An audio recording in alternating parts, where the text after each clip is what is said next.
မင်္ဂလာပါ Victoria Channel နေပြီးတော့မိတ်ဆွေများလုံးကိုပြန်လည်ကြိုဆိုလိုက်ပါတယ်။ဒီဗီဒီယိုမှာတော့ဘက်ထရီနဲ့ပတ်သက်ပြီးသိထားတဲ့အချက်လက်တွေကိုဗဟုသုတအနေနဲ့မျှဝေပေးချင်ပါတယ်။အဲ့တော့ဘက်ထရီတစ်လုံးကိုအသုံးပြုတော့မယ်ဆိုရင်ကျွန်တော်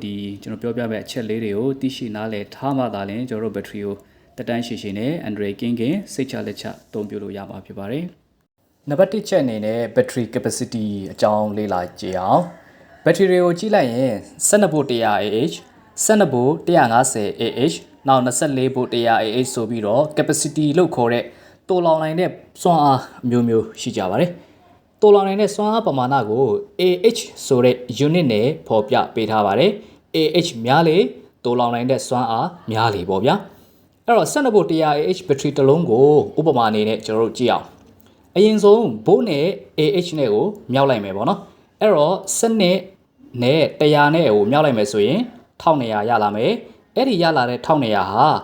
watt hour ဖြစ်ပြီးတော့အဓိပ္ပာယ်က12ဗို့ 100Ah ဘက်ထရီတစ်လုံးဟာ1200 watt ပမာဏရှိတဲ့လုပ်ကိုအသုံးပြုမယ်ဆိုရင်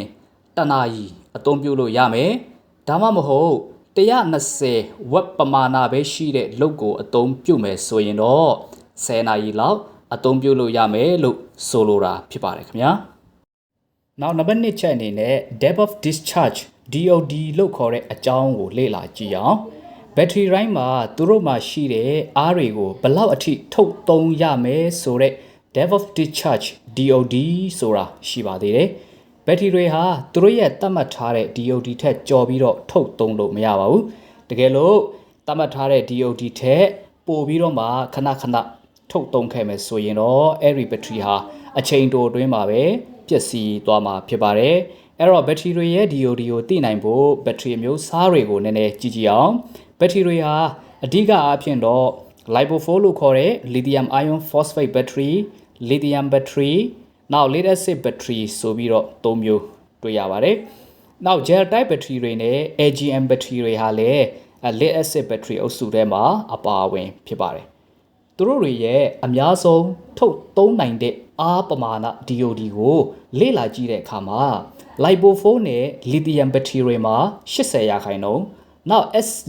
acid အုပ်စု battery တွေမှာ90%ပဲရှိတာကိုတွေ့ရတယ်။ရှင်းအောင်ပြောရရင်အားအပြည့်ရှိတဲ့ battery တစ်လုံးမှာ lipophilic battery ဆိုရင်အား80%, lithium battery ဆိုရင်အား80%နဲ့ lead acid battery ဆိုရင်အား90%ကိုပဲထုတ်သုံးလို့ရတယ်ဆိုတဲ့သဘောဖြစ်ပါတယ်။ဒီထက်ပိုပြီးတော့ဘက်ထရီရဲ့အားကိုထုတ်သုံးခဲ့မယ်ဆိုရင်အဲ့ဒီဘက်ထရီဟာတက်တန်းကြာအသုံးပြုလို့ရမှာမဟုတ်ပါဘူးခင်ဗျာ။နောက်နံပါတ်3ချက်အနေနဲ့ life cycle လို့ခေါ်တဲ့ဘက်ထရီတွေရဲ့တက်တန်းအကြောင်းကိုလေ့လာကြည့်ရအောင်။ဘက်ထရီတွေမှာ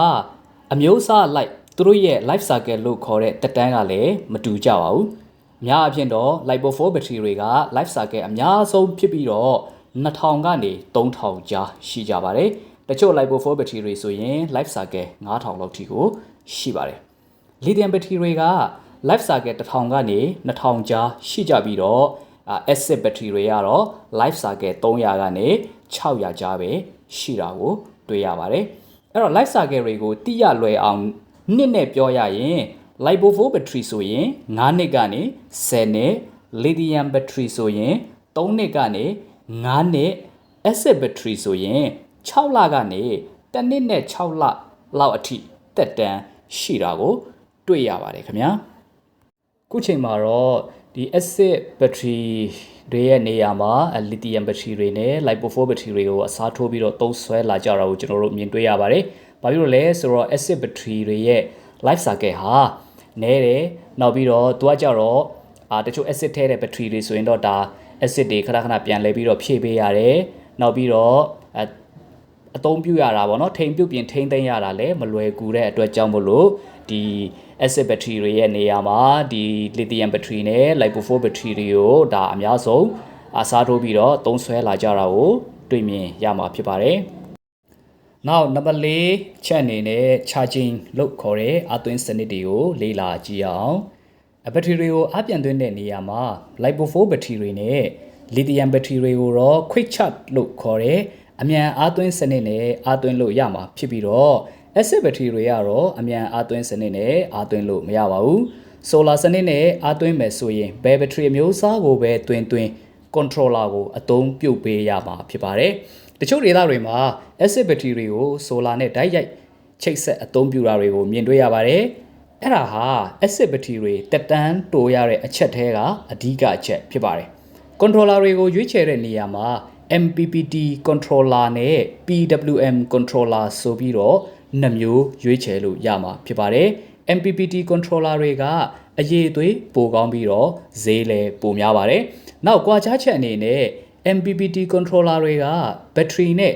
မချိတ်ဆက်ထားပဲ solar နဲ့ဓာတ်ရိုက်ချိတ်ဆက်ရုံနဲ့ controller ကနေလုတ်ဆွဲလို့ရမှာဖြစ်ပြီးတော့ PWM controller တွေကတော့ battery ချိတ်ဆက်မှပဲလုတ်ဆွဲလို့ရပါတယ်အခုခေတ်ဈေးကွက်မှာရှိတဲ့ solar controller တွေတော်တော်များများကဘယ် battery အမျိုးအစားကိုပဲဖြစ်ဖြစ်အားသွင်းလို့ရအောင်ပြုလုပ်ထားတာဖြစ်ပါတယ်တချို့ controller တွေဆိုရင် battery နဲ့ချိတ်လိုက်တာနဲ့ဘာ battery အမျိုးအစားဆိုတာကိုအဲ့ဒီ controller က auto တန်းပြီးတော့တည်ပါတယ် controller တွေကအားသွင်းတာကိုပဲလှုပ်ဆောင်ပေးတာမဟုတ်ပဲ battery အားပြည့်သွားရင်လည်း auto ဖြတ်ပေးတယ်နောက်သတ်မှတ်ထားတဲ့အားပမာဏအောက် battery အားနည်းနေပြီဆိုရင်လည်း battery ကိုအသုံးပြုလို့မရအောင်ဖြတ်ပေးတယ်ဒါကြောင့် battery တစ်လုံးတက်တန်းကြာ solar နဲ့အားသွင်းဖို့ဆိုရင် controller မဖြစ်မနေအသုံးပြုပေးရပါမယ်ခင်ဗျာအဲ့တော့ဒီဗီဒီယိုလေးမှာbattery နဲ့ပတ်သက်ပြီးတော့သိသင့်တာလေးတွေကိုအကြမ်းဖြင့်နားလည်သွားမယ်လို့ထင်ပါတယ်နောက်ဗီဒီယိုတွေမှာလည်းလက်စစ်နဲ့ပတ်သက်တဲ့နည်းပညာအကြောင်းအရာတွေဖုန်းနဲ့ပတ်သက်တဲ့နည်းပညာအကြောင်းအရာတွေတခါတလေမှာသမိုင်းအကြောင်းဆိုင်ရာဗဟုသုတလေးတွေကိုအမြဲတင်ဆက်ပေးသွားမှာဖြစ်လို့ channel ကို subscribe လှုပ်ထားပြီးတော့ဘေးနားကခေါင်းလောင်းလေးကိုလည်းနှိပ်ပေးသွားကြဖို့တောင်းဆိုလိုက်ပါတယ်ခင်ဗျာကြည့်ရှုသူအားလုံးကိုကျေးဇူးတင်ပါတယ်